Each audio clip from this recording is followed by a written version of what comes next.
Play Gaming here, back with another Epic 7 video, and today we're going to be summoning for Sharun. Hopefully we're able to get her artifact. We're going to do some quick 10 pulls. If we go to pity, that's fine. Should you be pulling on this banner? Honestly, probably not. She is a Soulweaver. She's like a control Soulweaver that seems kind of difficult to use, but hey, who knows where she's going to fit in the meta. Especially because everything's so aggressive right now, right? You need to be fast, you need to deal damage, and I'm talking about PvP, right? And with her, putting her into one of those spots where you want to take a damage dealer or someone else that's going to be potentially faster than her is somewhat of a liability, right? We got a 5-star, so hopefully it's the artifact. Okay, Sacred Tree Branch. It's a Soulweaver artifact. I mean, it increases effectiveness, you know, and after using a basic skill, increases combat readiness for the ally, except for the caster with the highest attack by 10%. So I mentioned it kind of reminded me of Idol's Cheer, right, with increased effectiveness. If you put her on a counter set, I think this is going to be great, right? Because she's going to be CR pushing every time that she counters. You know, hopefully it turns out to be good. Hopefully she turns out to be good as well. But the Venom debuff is a brand new debuff, new to Epic 7, right? So nobody really knows exactly how it's going to fare in the meta, but it feels like you need to play a slow game in order to take advantage of that debuff, because it's going to be something that you want to apply and then have either your potential bruisers outlast them and then deal damage over time, right? It also mentions injury, like stacking some injury takes a while. It's not something that you can do instantly unless you're my boy Zahak, right? He can hit you with the S3 and hit you for a pretty good amount of damage and then apply some serious injuries. But other than that, even Apocalypse Ravi takes a little bit before she can, you know, start chipping away at that HP pool. But, you know, injuries can definitely stack up. Maybe she'll be pretty decent in GVG, but I mean, even in Guild War, you want to bring other units that are going to be able to protect your team a little bit better, right? Because you're either going to outspeed in Guild War or you're going to want to tank up. You're going to want to tank up and you're going to want to bring units that have some survivability, especially because all you see now still is Hua Young, right?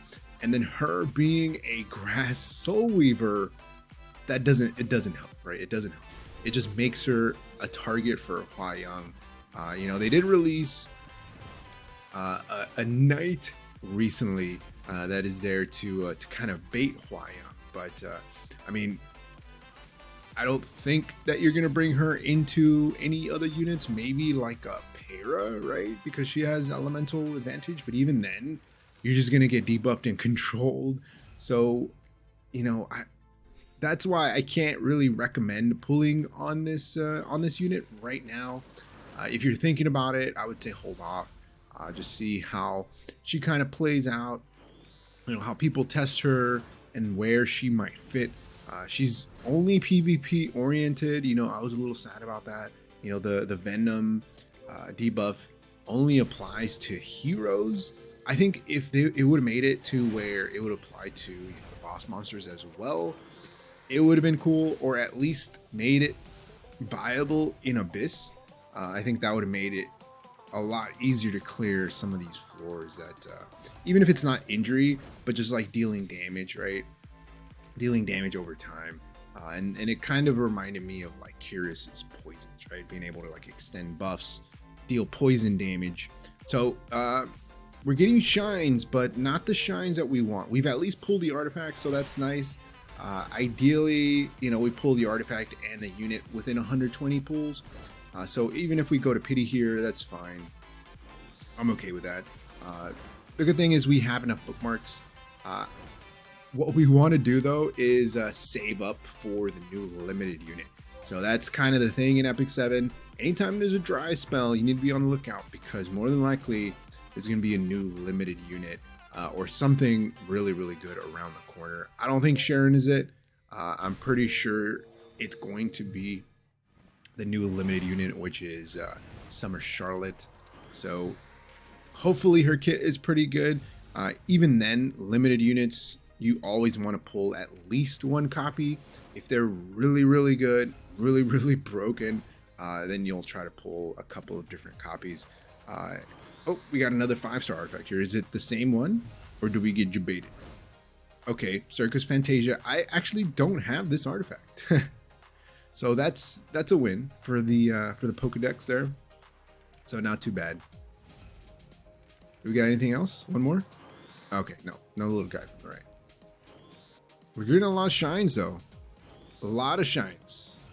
Ooh, we got another artist. That's nice. That's quite a few shines. I think that's the most I've ever gotten. That's not bad. 40 away from pity. Some more shine. So at least if anything, we'll have a lot of powder. We need to re-up on our powder because more than likely Charlotte's going to drop with a limited artifact, and you're going to want to have enough powder to at least guarantee yourself one copy of her artifact. Hopefully it's not one of those where you have to max limit break it in order to get the effects. You know, it's a little bit easier for us free to plays to use an artifact that already has the skill built in, and then maybe just has like increased effectiveness or something like that, but not to where it's like 100% chance to actually like proc the skill, right? Like SSB, like with her drink, you need to have it maxed out in order for you to be able to get that splash damage that she puts out. But her artifact is a prime example of you having to kind of pull as many copies of that artifact as you can so that you can use her kit to the fullest, right? I mean, there are other artifacts that you can run on a unit like SSB, but Drink is still, I think, one of the best artifacts that you can run on her, just because she can be built a lot of different ways. Her main build, I think, is still lifesteal, right? So she's healing, she's dealing damage, and then she's dealing extra splash damage, which is not bad. So it looks like we're probably going to hit pity here unless we're able to pull her in the next 10 pull, but that's fine. So no shine here. It looks like maybe we get no shine as well. We'll go ahead and pick her up. Let's go ahead and do our last guaranteed summon. So we'll pick her up. 121 club. You know, it's fine. That's why we save up these bookmarks. Identifying which signs lead to the proper future and providing guidance accordingly. That is my duty. You know, all in all, I actually do really like her design. It kind of reminds me of like T-Cern's design, right? But, if anything, it'll be added to the Pokedex. We'll see. But let me know your thoughts about Sharun in the comment section below. Are you pulling for her? Are you saving? Hopefully you're saving. If not, let me know how it goes in the comment section below. Like always, if you haven't enjoyed the video, hit that like button. If you haven't subscribed, hey, think about subscribing. It really helps the channel grow and reach more people like you who like content like this. Like always, thanks for watching. I'll see you next time.